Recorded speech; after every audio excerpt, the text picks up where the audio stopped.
and stuff. He had some talent, some marketability and stuff, but like you said, here's the thing: he was a police chief's stepson, and not stepson, his police chief's adopted son, and he was, we didn't know, but he was my workout partner, and he was like, at the time he was like pretty buff and strong as hell, but then he went on some crazy diet to where he like quit eating meat, and he like got way more ripped, so he looked way tougher, but he was way weaker. And I was like, Kim, you gotta lay off. You gotta start putting meat back in your system because you're not as strong. Well, little did I know it's because he was frying on acid and humping men. So his thing was he found out that his boyfriend told him that he had AIDS, and so Kim took a bottle of a syringe and filled it up with bleach, and then tied the guy up, taped him to a chair, and then threatened to inject bleach into the guy's neck. And then so the guy like talked him into letting him go. I love you, Kim. And so Kim let him go. And, the guy called the cops and said he was kidnapped and all that. Well, Kim gets arrested, but then he gets released because he's the police chief's son. Well, after that, what happened is Kim re-kidnapped the guy, chopped him up into little pieces, murdered him, chopped him into little pieces, and they never fought.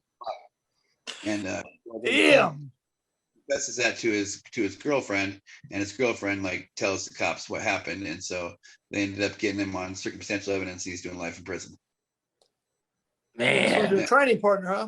Now, Miguel, didn't he fight for you while all this was going on in Hook and Shoot?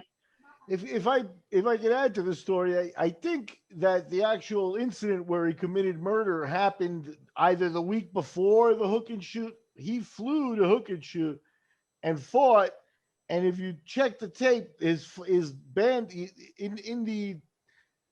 his leg is bandaged, and in the interchange apparently he got cut in the leg trying to kill the guy, or whatever it was. So it's kind of like the Hook and Shoot fight is evidence.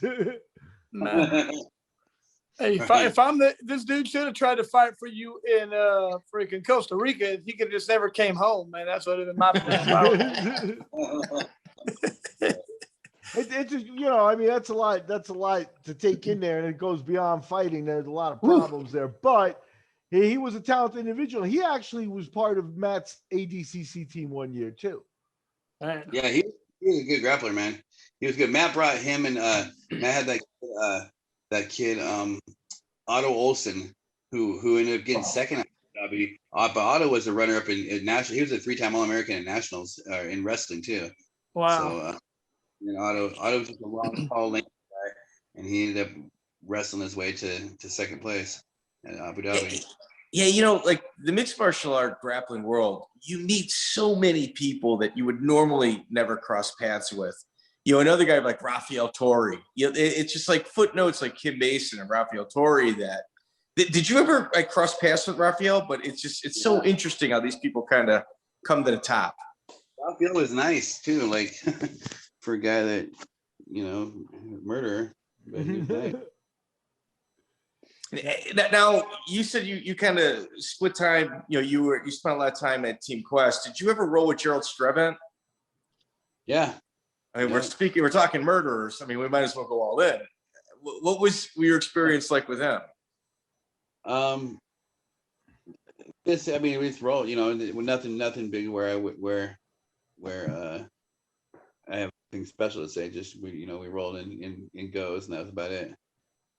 I mean, did anything like personality wise kind of? No, I didn't really chat with him very much or anything. Check out the full interview on iTunes, Spotify, and all major podcast platforms.